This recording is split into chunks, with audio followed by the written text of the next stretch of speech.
이는 물과 피로 임하신 이시니 곧 예수 그리스도시라. 물로만 아니요 물과 피로 임하셨고 증언하는 이는 성령이시니 성령은 진리니라. 증언하는 이가 셋이니 성령과 물과 피라. 또한 이 셋은 합하여 하나니라. 아멘. 사랑과 은혜가 풍성하신 하나님 아버지, 구원의 은총으로 하나님의 자녀되고 천국의 백성된 우리가 이 시간 온 마음과 정성을 다하여 영과 진리로 예배합니다. 오직 하나님께만 영광이 되게 하여 주옵소서.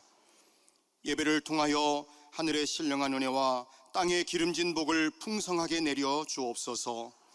우리의 주님이시여 그리스도이신 예수님 이름으로 기원하옵나이다. 아멘.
은혜로우신 주님, 깨끗한 거울 앞에 서듯이 우리 영혼의 거울 되신 주님 앞에 나왔습니다. 거울에 비친 우리 모습이 얼룩이 많고 더러운 흔적이 너무나 많습니다. 주님을 섬긴다고 하면서도 다른 데서 도움을 바라며 헤매이는 옅은 믿음뿐이고, 주님과 은밀히 사귀는 시간보다 세상에서 시끄럽게 떠들기 바빴습니다. 자잘한 근심에 뒤척이는 생활과 나 자신을 비우지 못한 욕심이 너무 많습니다. 성령의 임재를 사모하기보다는 세상의 출세와 욕망의 임재를 더욱 사모했음을 고백합니다. 주여, 우리의 죄를 고백하오니 주님의 보혈로 씻어주셔서 새로운 피조물로 거듭나는 삶을 살게 하여 주시옵소서. 이제 지난 한 주간을 돌아보며 하나님과 자신만 아는 죄를 침묵으로 고백합니다.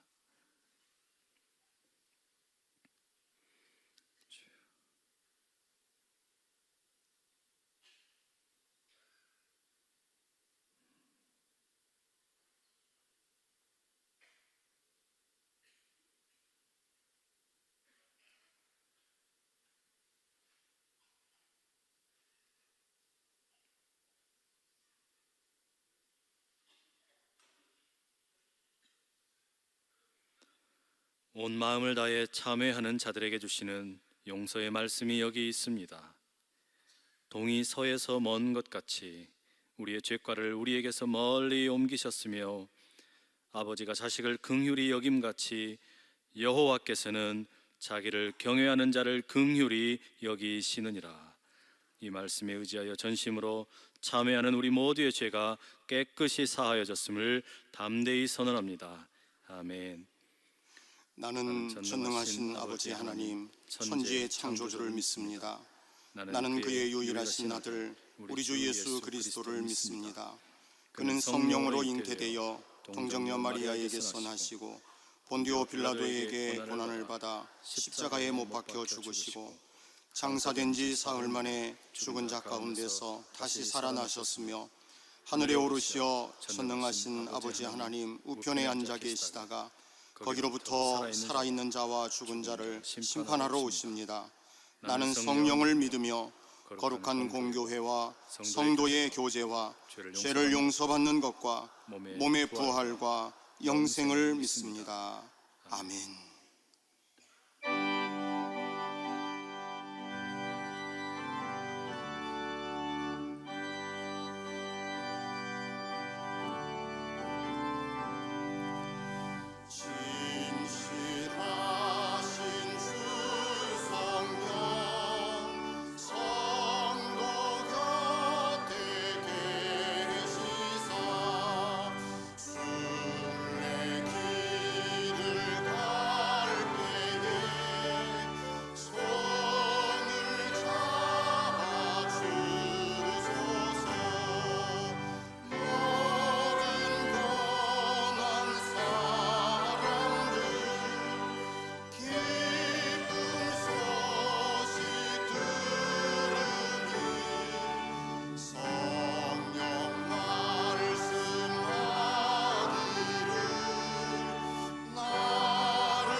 성시교독은 137번입니다.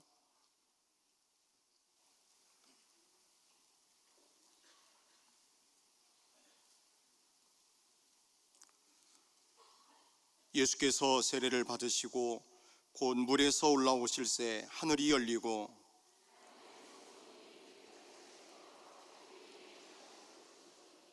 하늘로부터 소리가 있어 말씀하시되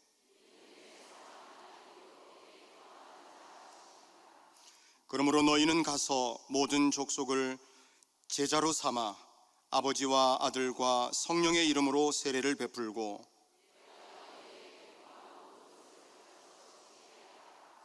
볼지어다 내가 세상 끝날까지 너희와 항상 함께 있으리라 하시니라.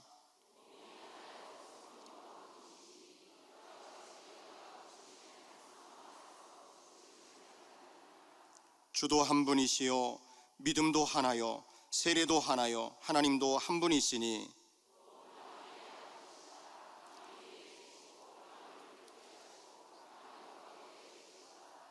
아멘.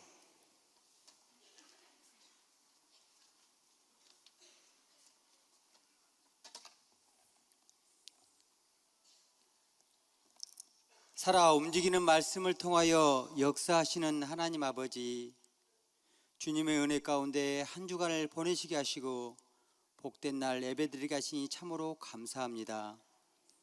말씀대로 실천하지 못한 저희들이지만 하나님의 예정과 택하심에 따라 부족한 우리를 선택하셨고 삶의 고비고비마다 가장 선한 길로 인도하여 주시니 감사합니다.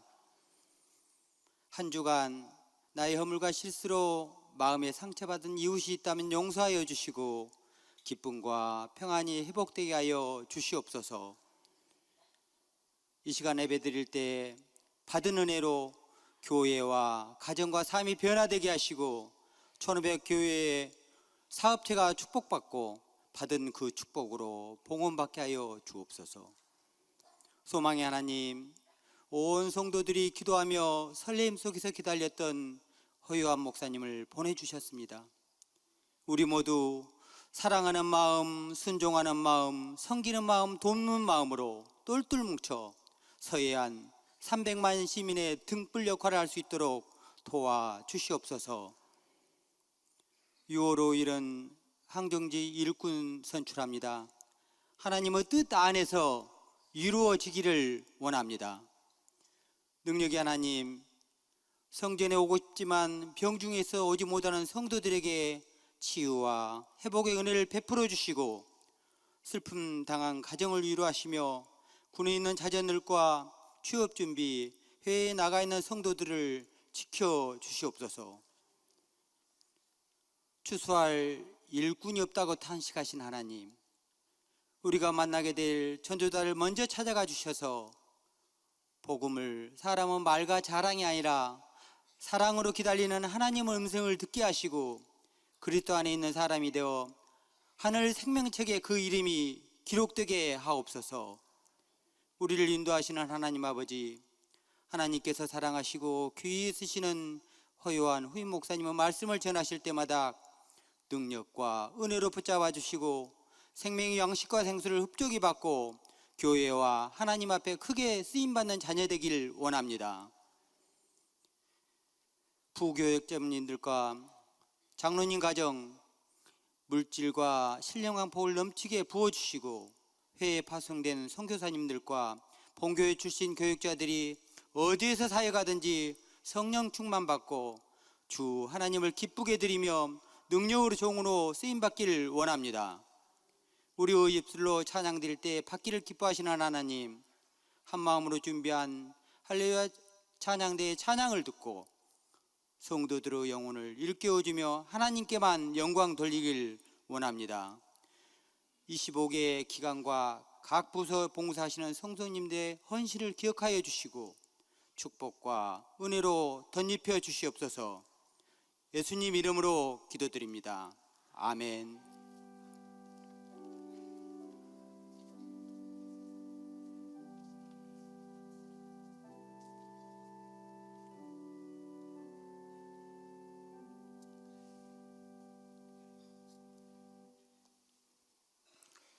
이 시간 우리에게 주시는 하나님의 말씀입니다. 요한복음 16장 12절에서 15절 말씀입니다.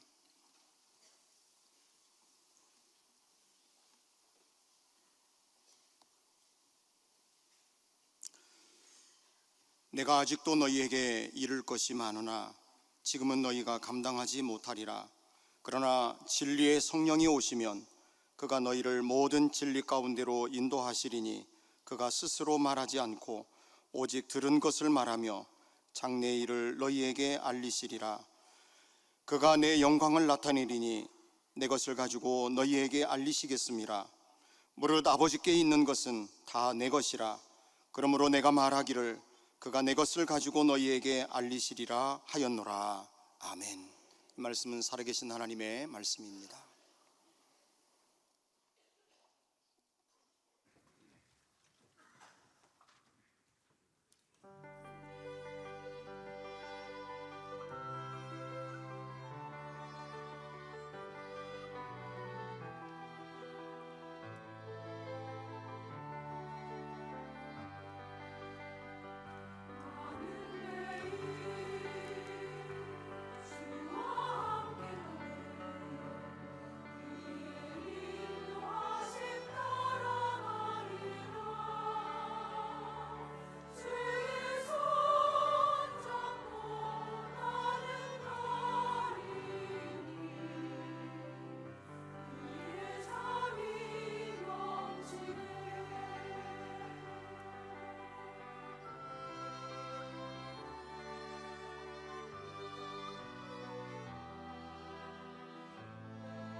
인생 조율 세 번째 삼위일체라는 제목으로 허요한 후임 목사님께서 하나님 말씀 전가하시겠습니다.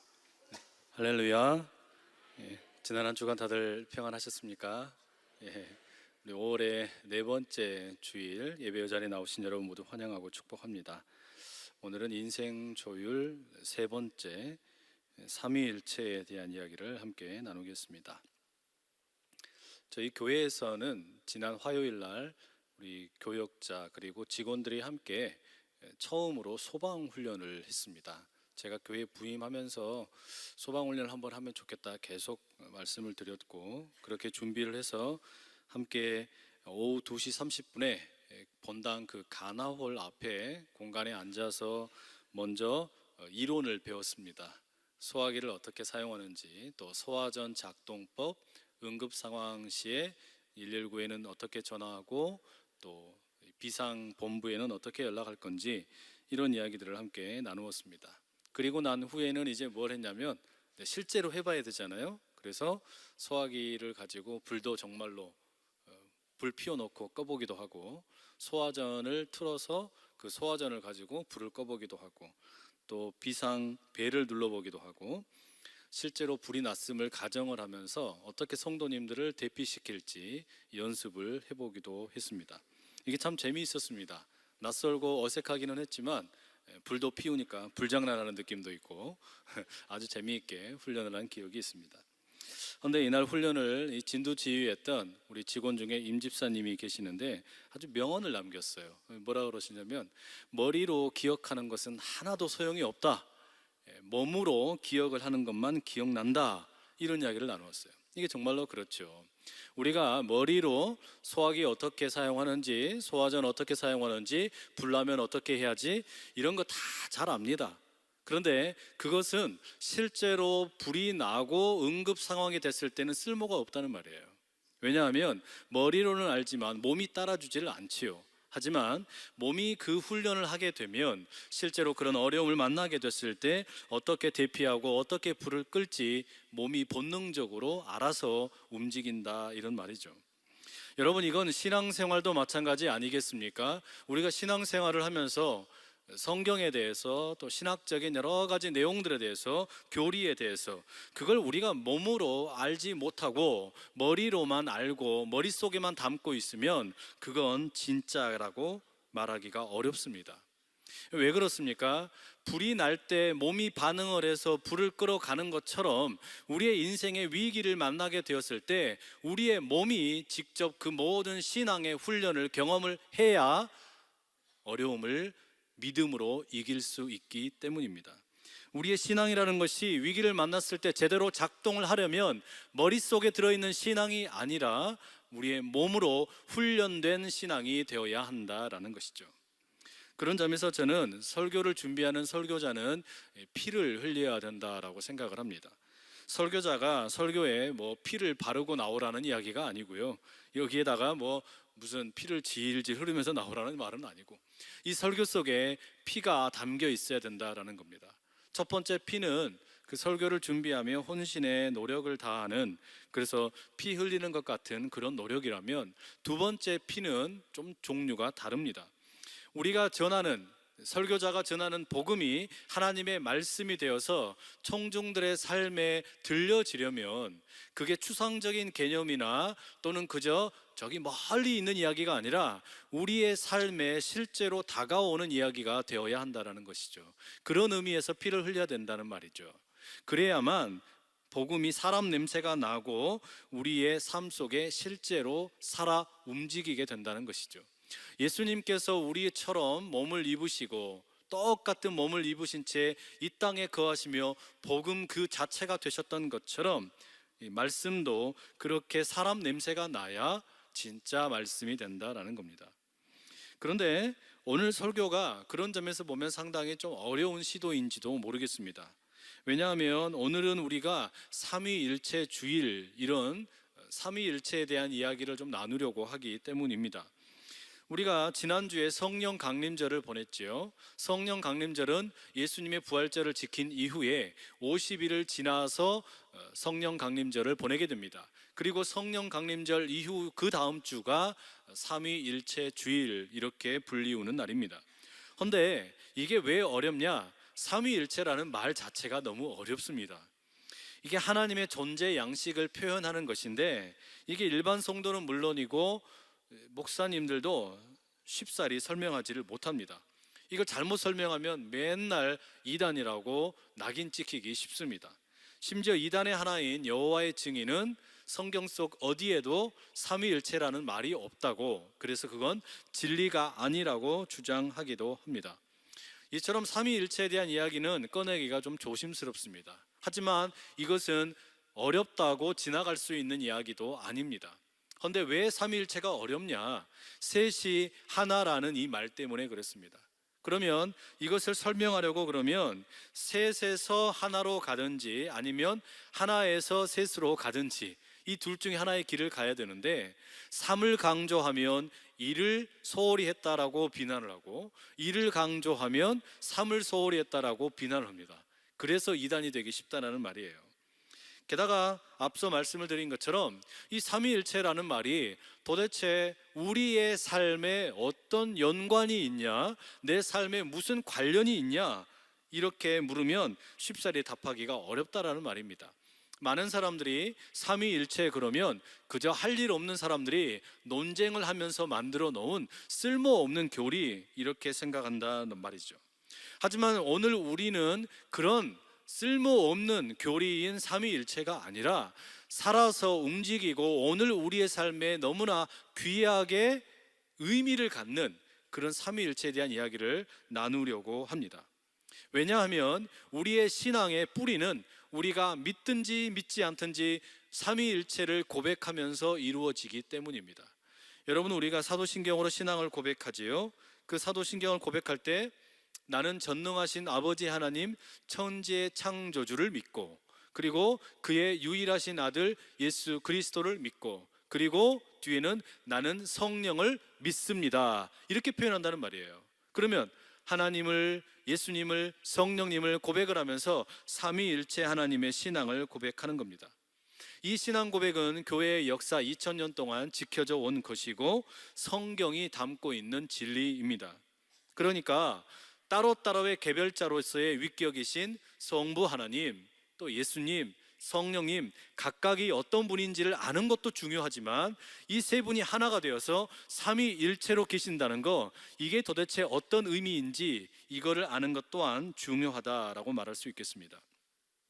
그러면 여러분, 이 삼위일체에 대한 이야기를 무엇부터 시작을 해볼까 고민을 하다가 관계에 대한 이야기부터 시작해 보려고 합니다.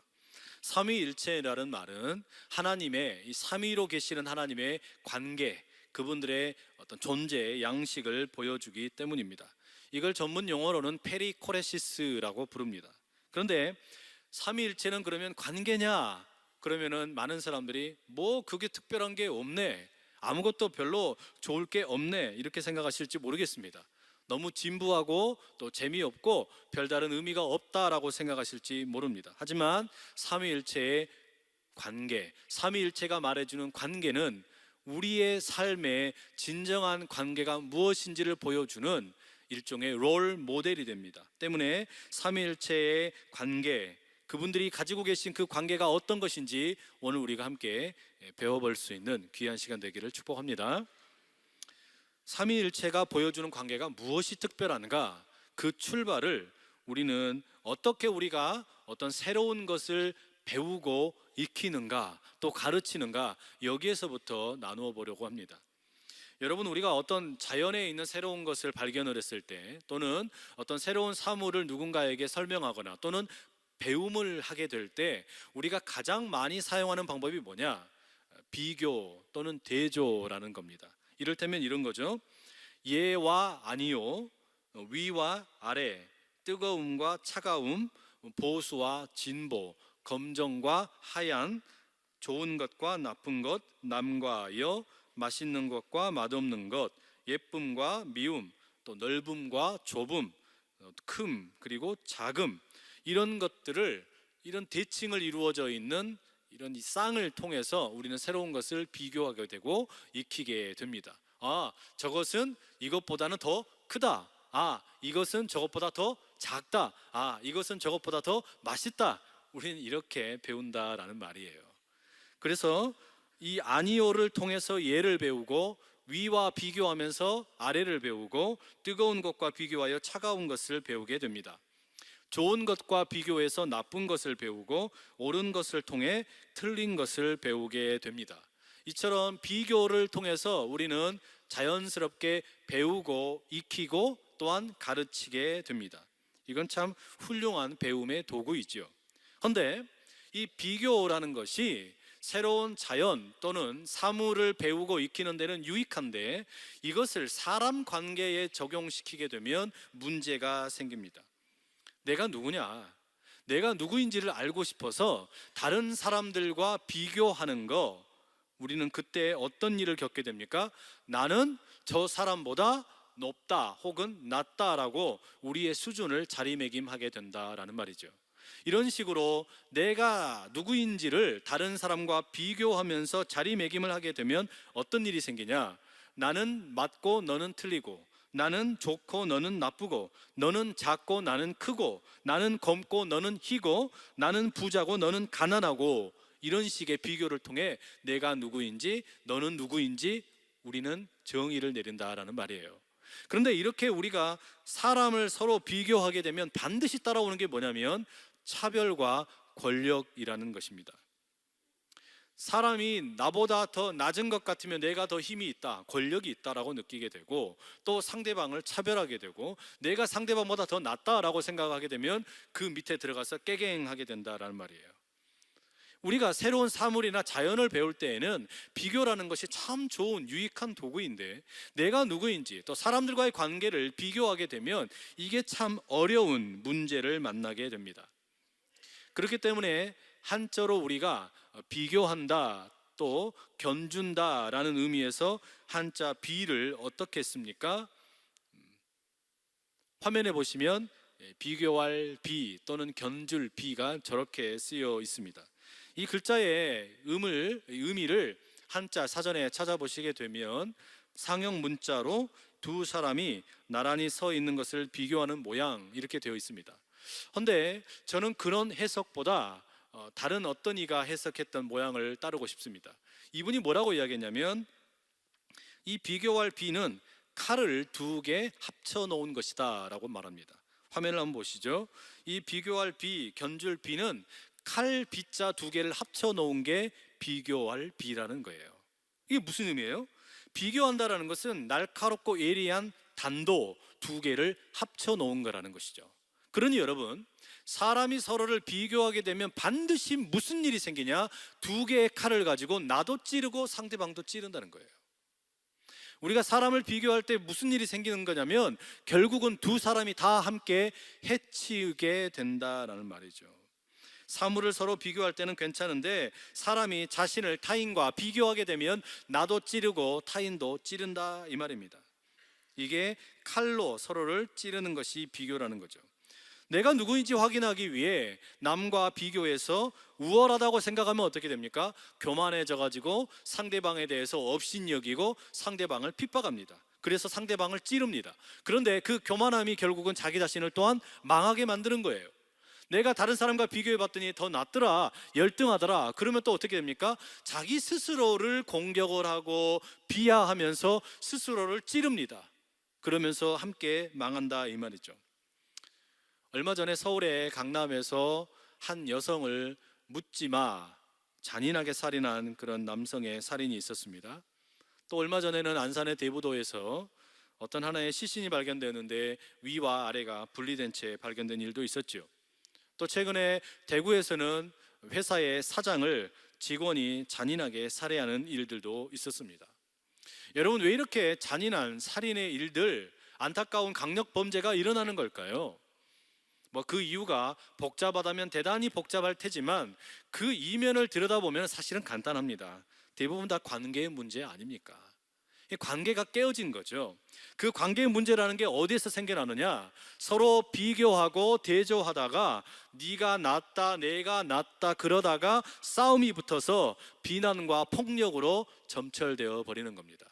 서로 앞에 있을 때는 힘센 사람에게 말 못하다가 그저 나중에 앙심을 품고 가서 못된 범죄를 저지르는, 이게 말하자면 비교로 인해서 견주어서 나타나게 되는 두 개의 칼로 인한 비극이다 이런 말이죠.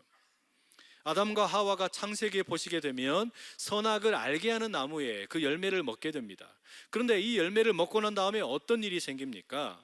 하나님께서 아담에게 찾아가셔가지고 묻지요. 너 왜 내가 먹지 말라고 했던 선악을 알게 하는 나무의 과일을 먹었냐? 아담이 뭐라 그래요? 저 여자가 먹으라 그랬어요. 하와에게 하나님이 가서 물으십니다. 너는 왜 내가 먹지 말라고 한 과일을 먹었냐? 뭐라 그럽니까? 저 뱀이 먹으라 그랬어요. 여러분, 선악을 알게 하는 나무의 과일을 먹고 나니까 이 사람들이 선과 악을 알게 되니까 비교를 하게 됩니다. 그래서 나는 옳고 너는 악하다, 이렇게 비교를 해서 자기를 정당화하고 싶은 거죠. 아담은 그걸 하고 싶었던 겁니다. 아담은 하와를 비난해서 나는 옳다라고 만들고 싶었고, 하와는 뱀을 비난해서 내가 옳다라고 말하고 싶었다라는 말입니다. 이게 여러분, 우리들 속에 뿌리 깊게 내려있는 비극입니다. 우리는 이렇게 익숙하게 비교하면서 살아갑니다. 그게 관계라고 생각을 한단 말이죠. 여러분, 부자는 그러면은 아무 문제 없고 열등감이 없을까요? 돈이 많으면 아무 문제가 없을까? 그렇지 않습니다. 그 돈 많은 사람도 자기보다 돈이 더 많은 사람에 대해 열등감을 느끼고 비교의식이 있어요. 그럼 공부를 많이 한 사람은 어떨까요? 그 사람도 자기보다 더 많이 공부한 사람에 대해 열등감을 가지고 있다라는 말입니다. 이게 제대로 된 사람 관계가 아니라는 걸 알 수 있지 않습니까?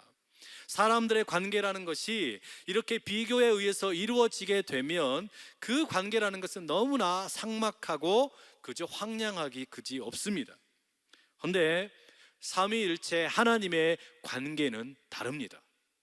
삼위일체 하나님께서 성부, 성자, 성령이 하나로 계시는 이 삼위일체의 관계는 전혀 다른 관계를 우리에게 보여준다라는 말이죠. 삼위일체 하나님은 각자 성부, 성자, 성령 하나님 자신이 누구인지를 비교를 통해서 또는 대조를 통해서 확인하지 않습니다. 이게 결정적인 차이점입니다. 하나님이 누구시냐? 그 하나님은 예수님이나 또는 성령님과 비교해서 자신의 존재를 드러내지 않는다라는 말이에요. 예수님이 누구시냐? 예수님은 자신이 누구인지를 하나님이나 성령님과 비교해서 우쭐하게 자기를 누군지 드러내지 않는다라는 말입니다. 누구인지를 평가를 통해서, 비교를 통해서 보여주지 않습니다.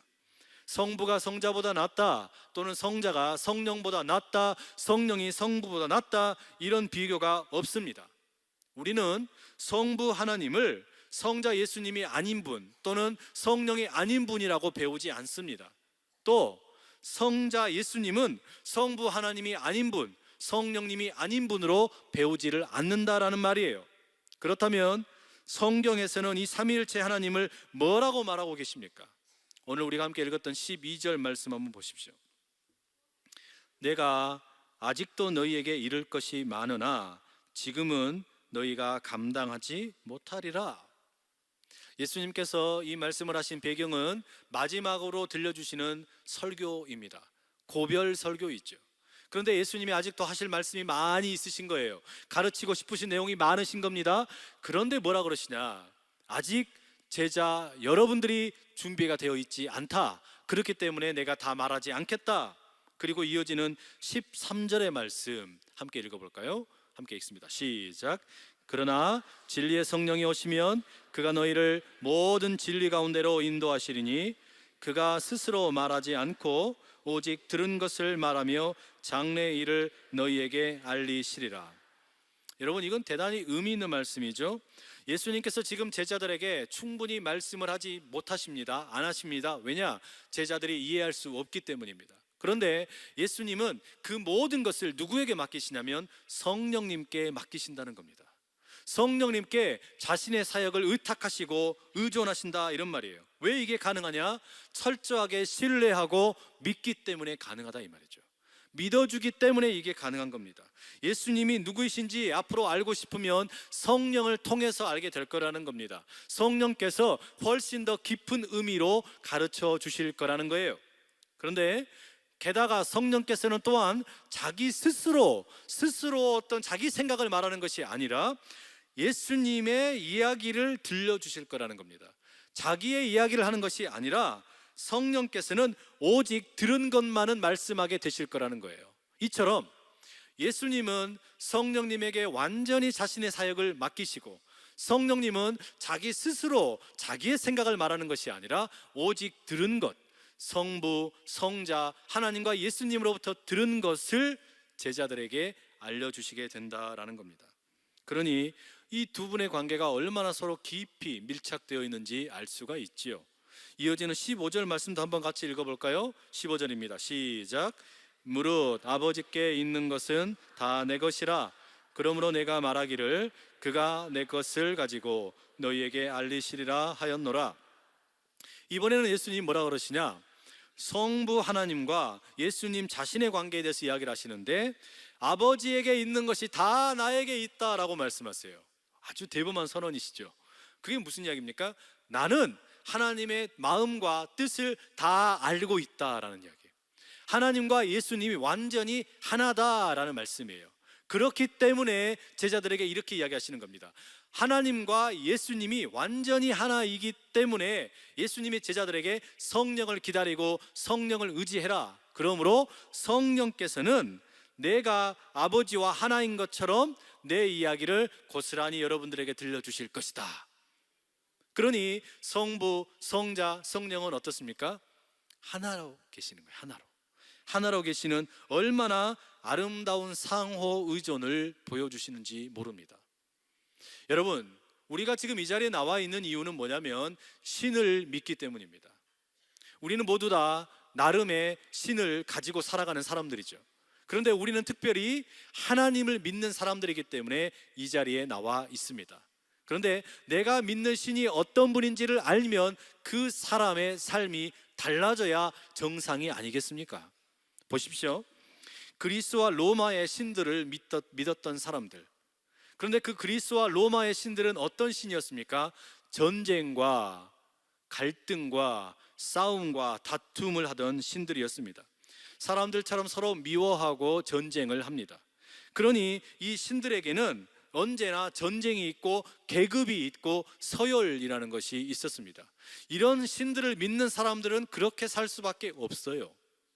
그런 전쟁의 신을 믿고 서로 미워하는 신을 믿는 사람들은 서로 미워하고 전쟁하면서 서열과 계급을 만들기에 익숙하다 이 말입니다. 하지만 하나님을 믿고 예수님을 믿고 성령님을 믿는 우리는 어떻습니까? 우리는 삼위일체 하나님이 하나이시다는 거, 하나님이 예수님께 전적으로 자신을 맡기시고 예수님이 성령님께 자신을 전적으로 맡기시는 너무나 자유로우면서도 평화로운 관계로 계시는 것을 안다는 말이죠. 우리가 믿는 하나님은 이런 분입니다. 우리가 믿는 하나님은 서로 미워하고 싸우고 질투하고 전쟁하는 하나님이 아니라 서로가 서로를 너무나 아끼고 사랑하고 의지하고 전적으로 신뢰하는 하나님이신 줄로 믿습니다. 그러면 여러분, 이런 하나님을 믿는 우리도 그런 하나님의 삶을 본받아야 되지 않겠습니까? 바로 그런 의미 때문에 우리는 삼위일체 하나님의 이 독특한 관계를 배워야 할 줄로 믿습니다.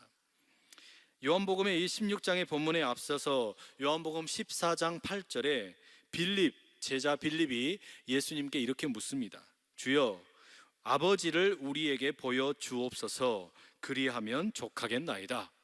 빌립은 예수님과 함께 따라다니면서도 하나님을 보고 싶다, 그러니 하나님을 보여달라 이렇게 요구를 했습니다. 그러자 예수님 15절에 이렇게 대답하십니다. 함께 읽어보죠. 빌립아, 내가 이렇게 오래 너희와 함께 있으되 네가 나를 알지 못하느냐? 나를 본 자는 아버지를 보았거늘 어찌하여 아버지를 보이라 하느냐? 여러분, 이게 무슨 말입니까? 하나님 아버지께서 누구인지 알고 싶으면 나를 봐라. 예수님을 보면 하나님이 누구인지를 안다라는 겁니다. 그렇게 하나님께서는 예수님께 자신이 누구인지를 완전히 맡기셨어요. 또 오늘 본문에 뭐라 그랬어요? 예수님도 내가 누구인지, 내가 앞으로 일러야 될 말씀이 이제 어떤 것인지 알고 싶으면 성령을 만나라, 성령을 통해서 배워라 말씀을 하십니다. 예수님이 누구인지 알고 싶으면 성령님을 보라는 겁니다. 여러분, 이게 정말 얼마나 위대한 일인지 모릅니다. 우리는 그걸 몰라요. 우리는 그렇게 못해요. 두 사람이 만납니다. 서로 이야기합니다. 그런데 헤어진 다음에 서로 한 이야기가 나중에 돌고 돌면은 달라져 버려요. 둘이 한 이야기인데 나중에는 서로 완전히 다른 이야기로 듣게 된단 말이에요. 우리는 이렇게 살아요. 또 여러분이 누구인지를 옆 사람한테 물어보세요. 이렇게 말할 자신 있으세요? 내가 누구인지를 아내에게 물어보세요.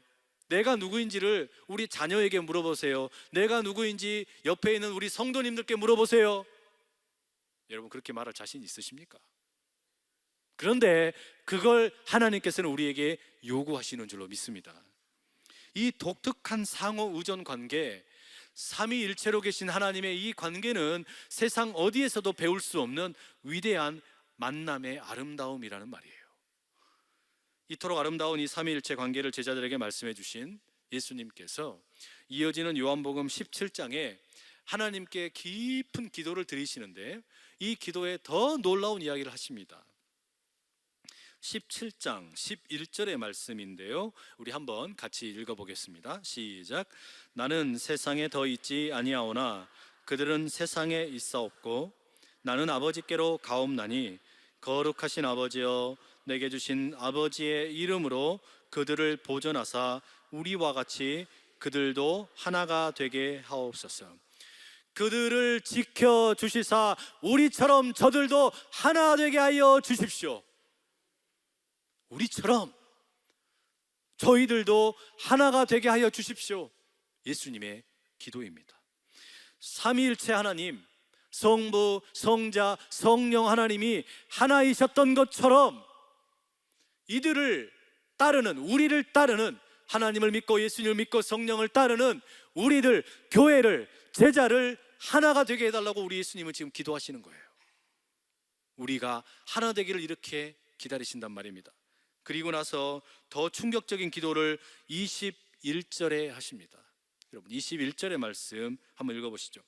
아버지여, 아버지께서 내 안에 내가 아버지 안에 있는 것 같이 그들도 다 하나가 되어 우리 안에 있게 하사 세상으로 아버지께서 나를 보내신 것을 믿게 하옵소서. 아멘. 여러분 저는 이 구절을 읽으면 너무 감격스러워요. 그러면서 동시에 무한한 책임을 느끼게 됩니다. 왜 감격스럽냐? 하나님께서는 우리가 하나 되기를 너무너무 원하시는 겁니다. 예수님은 이토록 교회를 의존하고 계십니다. 이게 무슨 이야기냐면 우리가 하나 되는 것을 통해서 하나님께서 일하신 것을 예수님이 하셨고 예수님이 하실 것을 이제 성령님이 하신 것처럼 그 일을 교회가 하게 될 거라는 겁니다. 어떤 의미에서는 삼위일체 하나님이 그 위대한 사역을 우리 교회에 맡기신 거예요. 이게 너무 감격스러운 겁니다. 이게 너무나 귀한 거예요. 그런데 이게 동시에 무한한 책임으로 느껴진단 말이에요. 만약에 우리가 하나 되지 못하면 무슨 일이 생기는 거냐면 세상이 예수님이 구원자임을 모른다는 말이에요. 우리가 하나 되지 못하면, 우리가 갈라지고 분열하고 싸우면 세상은 절대로 예수님을 믿을 수 없다라는 말입니다. 그러니 이게 얼마나 우리에게 감명 깊은 동시에 무한한 책임입니까? 우리가 하나 되는 것이 어떤 위대한 사역을 하는 것보다 더 위대한 사역이다 이 말이에요. 우리가 하나 되는 것이 어떤 중요한 봉사와 섬김보다 먼저 앞서야 된다 이 말이죠. 하나 되지 못한 채 진정 교회되지 못한다라는 말입니다. 교회는 왜 하나 되어야 하느냐? 우리가 함께 놀기 위해서, 함께 재미있게 즐기기 위해서 하나 되는 것이 아닙니다. 교회가 하나 되어야 하는 이유는 이 세상이 하나님의 아들 예수 그리스도를 믿게 하기 위하여 하나 되어야 한다 이 말이에요. 이 위대한 사명이 우리 교회 가운데 온전하게 서기를 축복합니다. 이게 우리에게 경험이 되어야 되는 거예요. 이게 우리가 경험을 해야만 온전한 하나님의 교회가 된다 이 말이죠. 하나님께서는 그 하나님 자신을 예수님에게 온전히 보여주시고, 예수님께서는 자신의 사역을 이제 성령님께 온전히 의탁하시고, 그리고 이 땅에 있는 우리 교회에, 우리 제자들에게 삼위일체 하나님의 사역을 영원토록 맡기셨다는 말이에요. 그러니 하나님께서는 어쩌면 이 복음이, 성패가 우리 손에 달려있게 만드신 겁니다. 그러니 여러분, 우리가 하나 되기를 간절히 소원합니다. 이 하나됨은, 이 완전한 맡김, 신뢰, 의존, 이것은 세상에서는 찾아볼 수가 없습니다. 그러나 단지 흔적을 우리가 교회와 가족 안에서 찾아볼 수가 있어요. 가족을 보십시오. 세상에서는 우리가 진정한 만남을 기대하기 어렵지만 가족은 다르지 않습니까? 우리가 가족에서 부모가 자녀를 사랑할 때 조건을 따라서 사랑하지 않습니다. 아들, 너는 보니까 키가 180이 안 되네. 너는 사랑할 자격이 없다. 아들, 너는 보니까 직업이 별로네. 너는 사랑할 자격이 없다. 아들, 너는 보니까 건강하지 않구나. 넌 사랑할 자격이 없다. 딸, 너는 보니까 키가 165가 안 되네. 넌 사랑할 자격 없다. 딸, 너는 생긴 게 그게 뭐니? 넌 사랑할 자격이 없다. 건강하지 않으면 사랑할 자격이 없고 모든 조건이 안 되면 사랑할 자격이 없다. 여러분, 우리 부모님이 그렇게 사랑하시나요? 그렇게 하시지 않잖아요. 있는 그대로 사랑하시지 않습니까? 자녀들도 마찬가지일 겁니다. 부모를 존경하고 공경을 할 때, 아이고 부모님 돈이 없으시네요. 존경을 받으실 이유가 없습니다. 아이고 부모님 늙어서 힘이 없으시군요. 내가 존경을 못하겠습니다. 이렇게 우리 하시지 않는 말이에요. 있는 모습 그대로 나를 이 땅에 보내어 주셨기 때문에 우리는 부모님을 존경한다라는 말이에요. 교회도 마찬가지입니다. 교회는 삼위일체 하나님의 관계를 이어받은 곳입니다. 그러니 이 교회는 있는 모습 그대로 서로가 서로를 사랑하는 법을 배우고 익히는 곳입니다. 마음에 들지 않는다고 가서 칼을 들고 찌르는 곳이 아니라는 말이에요. 서로 비난하는 곳이 아니라는 말입니다. 그거는 신앙을 철저하게 제대로 배우지 못한 겁니다. 우리의 신앙은 서로가 다름에도 불구하고 인정하고 존경하고 사랑을 하고 하나 되는 것을 배우는 것이지, 갈등하고 나누어지라고 하나님께서 교회를 세우지 않으셨다라는 말입니다. 여러분, 우리의 신앙이 진정한 신앙이 되려면 이 교회 안에서 몸으로 하나 되는 법을 익혀야 되는 줄로 믿습니다. 하나 되는 법을 익히고 함께 교제하고 사랑하는 법을 우리가 진정 배우게 될 때 이 교회가 위대한 하나님의 교회로 우뚝 설 줄로 믿습니다. 바로 그때 예수님께서 하늘 아버지께 들으셨던 기도, 아버지여 우리가 하나 된 것처럼 저들도 제발 하나 되게 하십시오. 우리 주님의 그 기도가 이루어지게 될 줄로 믿습니다. 여러분, 그렇기 때문에 우리가 교회를 다시 생각할 필요가 있습니다. 교회는 두 가지 헬라어 단어에서 유래했습니다. 주님의 집이라는 뜻의 큐리아코스라는 단어, 이것은 함께 모이는 장소, 주님의 집, 이런 개념을 갖고 있습니다. 이 단어에서 독일어의 키르케, 그리고 영어의 처치라는 말이 유래하게 되었죠. 그런가 하면 이 교회는 불러낸다라는 의미를 가진 에클레시아라는 말에서 유래되었습니다. 우리는 불러내어진 사람들, 그래서 모여든 사람들이다. 이게 교회라는 겁니다. 그래서 교회는 초대 교회가 유대인들의 회당에 모이지 않고 이제 거기에서 불러내어져서 따로 예수 그리스도를 믿는 사람들의 모임, 그게 교회가 되었다라는 거예요. 그런데 우리말의 교회는 어디에서 번역이 되었냐? 중국말에서 번역이 되었는데, 이 중국말에서 교회를 어떻게 번역을 했습니까? 한자어로 가르칠 교회, 그리고 모일 회를 썼습니다. 그래서 교회가 되었죠. 한자 모습이 저렇게 되죠. 그런데 이 의미는, 그래서 교회는 가르치는 곳이다, 배우는 곳이다, 이런 의미가 강합니다. 교회는 하나님의 복음을 가르치고 배우는 곳, 이런 의미를 우리에게 많이 심어주게 되죠. 그런데 이런 가르치는 교회라는 의미는 다소간에 하나님의 그 사랑의 교제, 하나됨, 이런 성스러운 교제, 관계, 이것을 충분히 담아내지 못한다. 그런 점에서 좀 아쉽습니다. 그런 이유 때문에 태백에 예수원을 설립하셨던 고 대천덕 신부는 이 교회를 쓸 때 가르칠 교회를 쓰지 말고 교제할 교, 사귈 교를 쓰자라고 제안을 했었습니다. 교회가 가르치는 모임이 아니라 함께 사귀고 교제하는 진정한 삼위일체 하나님의 교제를 경험하는 것이 되자, 그래서 하나가 되는 모임을 경험하는 것이 되자라는 이야기를 한 거예요. 이게 일리가 있어요. 우리는 그저 배우고 그리고 가르치기 위해서 모인 것이 아니라 그 가르침과 배움을 뛰어넘어서 우리 몸으로, 우리의 삶으로 함께 살아내기 위해서, 하나가 되기 위해서, 사랑하기 위해서 교회가 된 줄로 믿습니다. 이 아름다운 교회의 교제가 오늘 우리 가운데 풍성하게 자리 잡아서 아름다운 하나님의 공동체로 우뚝 서서 주여 하나님, 우리가 하나 된 것처럼 저들도 하나 되게 하여 주십시오라고 기도했던 그 예수님의 기도가 우리의 교회됨을 통하여 성취되기를 간절히 소원합니다. 여러분, 이 시간, 우리 시간에 그런 마음을 가지고 함께 기도 한번 하십시다. 주님께서 우리에게 너무나 소중한 교회, 주님의 몸된 교회를 허락하셨는데 이 교회가 비교할 비, 서로 찌르고 서로 괴롭히는 칼로 존재하는 교회가 아니라 예수님, 하나님, 성령님께서 삼위일체로 하나의 아름다운 관계를 가지셨던 것처럼 오늘 우리의 교회도 그렇게 위대한 만남과 축복이 있는 교제가 일어나는 아름다운 교회가 되고, 그로 인해서 세상이 주님을 알게 하여 주십시오. 우리 그런 복된 믿음의 교회 되게 해달라고 주여 힘있게 세 번 외치고 기도하며 나갑니다. 주여, 주여, 주여. 하나님 아버지, 아버지, 우리 교회가 하나 되게 하여 아버지, 주옵소서. 아버지, 삼위일체 되신 주님, 하나님으로 인하여 우리가 하나 되게 하여 삼위일체 하나님의 주옵소서. 그 교제와 하나님으로 관계를 배우게 인해서만 하여 우리가 주옵소서. 한 가정 될 수 하나 있고 되기를 간절히 원하셨다. 아버지 화목할 수 있고 사랑할 우리 수 주님의 있고 그 마음을 신뢰할 우리가 수 배우게 하여 있사오니 주옵소서. 주의 영으로 아버지, 우리를 주님, 묶어 그리하여 주시옵소서. 우리 주님을 따라 주의 보혈로 하나 되는 우리를 교회 되게 하여 씻어주시고 주옵소서. 깨끗게 하여 분열됨이나 주시고 나누어짐이 하나 없이 되게 하시는 하나님의 하나님만 영으로 바라보며 우리를 나가는 붙잡아 주시옵소서. 복된 믿음의 한 교회가 교회가 되게 되게 하여 하여 주시옵소서. 아버지 조건을 서로 따라 사랑하게 하여 주시고 사랑하고 화목하게 만나는 하여 그런 주시옵시고 관계가 아니라 그래서 서로가 우리를 있는 통하여 모습 그대로 삼위일체 되시는 아름답게 하나님이 섬기는 드러나는 복된 놀라운 은혜 축복이 있게 하여 있도록 주여 축복의 도구 축복의 통로로 사용하여 아버지 손에 맡겨 주시옵소서. 드리옵나이다. 걸어가신 아버지 하나님, 우리 교회가 하나 되게 하여 주시고 하나님, 우리와 같이 저들도 하나가 되게 하여 주시옵소서.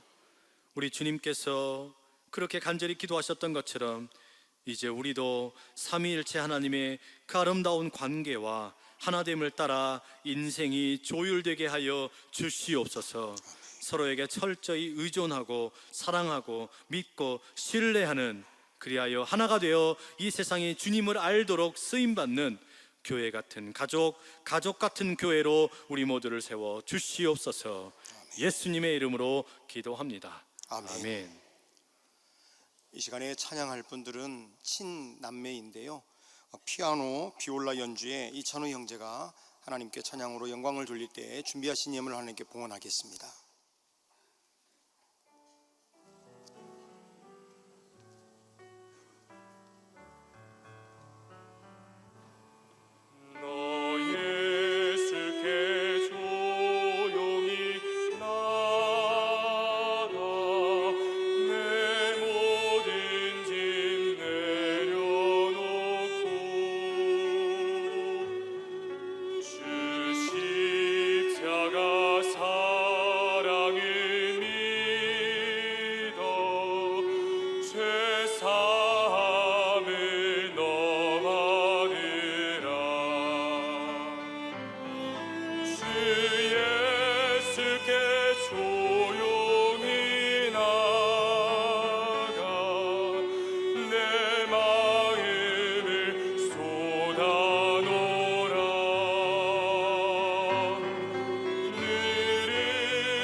쏟아놓으라. 늘은 미리 보시는 주님, 그는 은혜를 베푸시리. 주 예수께 조용히 나가 내 마음을 쏟아놓으라. 늘은 미리 보시는 주님, 그는 은혜를 베푸시리.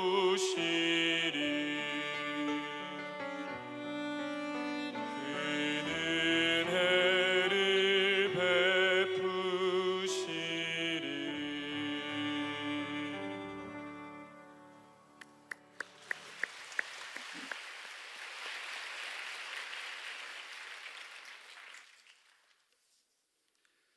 사랑하는 아버지 하나님, 감사합니다.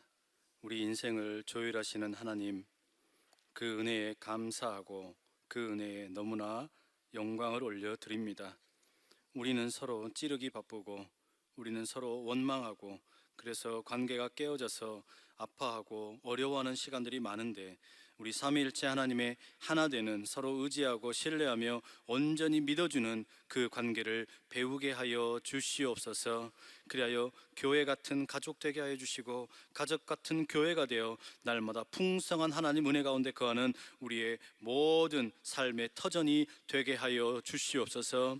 주님 주신 그 은혜가 너무나 크고 감사하여 이 시간 예배를 드리며 우리 온 정성을 모아 주님께 올려드리오니 주여 이 예물 기뻐 받아 주시옵소서. 우리에게 허락하신 귀한 소득의 10의 1을 구분하여 주님께 드립니다. 이 11조 드림은 우리의 삶의 신앙의 고백이며 내 삶이 주님 손에 이끌림 받고 나가는 것을 고백하는 것이오니 주여 기뻐 받아 주시고 더 많이 드릴 수 있도록 마음껏 풍성하게 부어 주시옵소서. 감사하는 일들이 많아서 주님께 감사 봉헌의 예물을 드립니다. 더 많은 감사의 제목이 넘쳐나도록 인생을 주관하여 주시고 하늘 은총으로 충만하게 하여 주시옵소서. 솔로몬처럼 작정을 하고 1,000번제를 드리는 손길들 기억하시사 솔로몬의 예물에 응답하신 하나님의 은혜가 있게 하여 주시고, 성전을 사모하여 봉헌 예물을 드리고 교육과 선교와 사회복지와 성전의 꽃꽂이와 점심의 식사를 봉헌하는 모든 손길 가운데 하나님께서 한량없는 은혜 주셔서 날마다 주의 길을 걸어가는 은혜가 있게 하여 주시옵소서. 이 예배를 섬기는 많은 이들이 있습니다. 주차와 안내와 교사로, 또 찬양대로, 봉헌위원과 주방의 봉사로 섬기는 귀한 손길들 기억하시사 그 섬김이 하늘의 해처럼 빛나게 하여 주시고 아름다운 주님을 만나게 날마다 은혜를 베풀어 주시옵소서. 특별히 우리 환우들을 주님 손에 맡겨드립니다. 하나님께서 도우시사 그 연약한 몸을 붙잡아 주시고 아버지 하나님께서 그 병든 몸을 고쳐주셔서 속히 일어나 함께 모여 예배할 수 있는 은혜의 자리로 나올 수 있도록 주여 도와 주시옵소서. 또한 우리의 자녀들을 주님 손에 맡겨드리오니 우리가 물려줄 수 있는 것이 무엇이 있겠습니까? 믿음의 대를 이어서, 신앙의 대를 이어서 믿음의 명가문으로 우뚝 설 수 있도록 우리의 자녀들을 주여 복내려 주시옵소서. 군에 있는 자녀들, 유학 중인 자녀들, 대입을 준비하는 자녀들, 또 취업과 결혼을 위해서 기도하며 주님을 구하는 자녀들 기억하시사 날마다 믿음의 능력 힘입어 살아가는 복된 자녀들 다 되게 하여 주시옵소서. 우리 선교사님들과 선교지 가운데 하나 되게 하시는 성령의 은혜가 있게 하여 주시고 이 나라 이 민족 남한과 북한이 하나가 되어서 평화의 통일을 믿고 경험하며 나갈 수 있도록 주여 아버지 하나님 우리 민족을 불쌍히 여겨 주시옵소서. 우리는 서남방 300만 영혼을 붙들고 3만 교회 운동을 향하여 달려가오니 주여 도우시고 붙잡아 주셔서 하늘에 한량없는 은혜로 마음껏 채워 주시옵소서. 감사드리며 살아계신 우리 주님 예수 그리스도의 이름으로 간절히 기도드립니다. 아멘. 오늘 우리 3부 예배에 세가족으로 등록하신 분들이 계십니다. 제가 성함을 호명하면 자리에서 한번 일어나 주시기 바랍니다. 백연옥, 신성재, 정희발, 강풍위, 이상용, 박옥순, 임정남, 허충일, 김영애, 이재광, 이소정, 이진주, 이진아, 신필규, 한양 성도님 오셨습니다. 자리에서 한번 일어나시면 환영하시죠. 당신은 사랑받기 위해 태어난 사람, 당신의 삶 속에서 그 사랑받고 있지요. 당신은 사랑받기 위해 태어난 사람, 당신의 삶 속에서 그 사랑받고 있지요.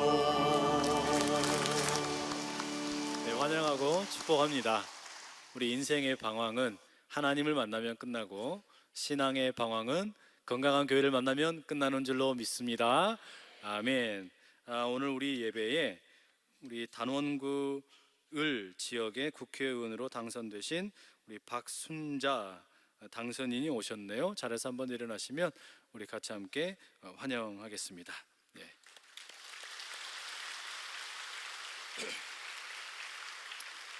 오늘 또 우리가 한 분 여러분에게 소개해드릴 분이 있는데요.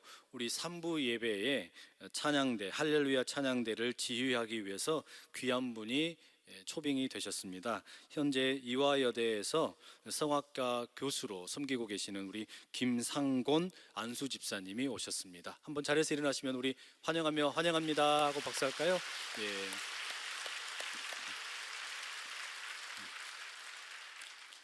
지금까지도 우리 할렐루야 찬양대가 너무 잘해 주셨는데 앞으로는 더 잘해 주실 줄로 믿습니다. 아멘. 네. 우리 옆에 있는 분들과 한번 인사하시죠. 우리가 하나 되면 세상이 주님을 압니다. 이렇게 인사하시죠. 네. 네. 우리가 하나 되면 세상이 주님을 압니다. 우리 저와 우리 목사님 또 장로님께도 한번 해주십시오. 네. 네. 감사합니다. 네. 이제 예배를 마치기 전에 마지막 광고 하나만 드리겠습니다. 우리가 내일부터 우리 항존직 선거를 위해서 준비하는 기도회를 갖게 됩니다. 6월 첫 번째 주일 저녁에 우리가 이제 공동의회를 하고 항존직 귀한 일꾼들을 뽑게 되는데, 여러분 공동의회에 모이는 숫자보다 그 공동의회 항존직 선거를 준비하기 위한 특별 새벽 기도에 모이는 숫자가 더 많기를 축복합니다. 그래야 그게 정상이에요. 그래서 부탁드리기는 우리 교회 모든 항존직 분들은 필수로 이번 기도회에 참석해 주십시오. 아멘 안 하시네. 아멘. 예, 그래서 내일부터는 함께 같이 기도하면서 우리 항존직 선거 이게 축제가 되어 하나가 되어서 세상을 영화롭게 하는 복된 축제 되기를 소원합니다. 예, 다 함께 일어나시겠습니다. 내 주의 나라와 주 계신 성전과 피 흘려 사신 교회를 늘 사랑합니다.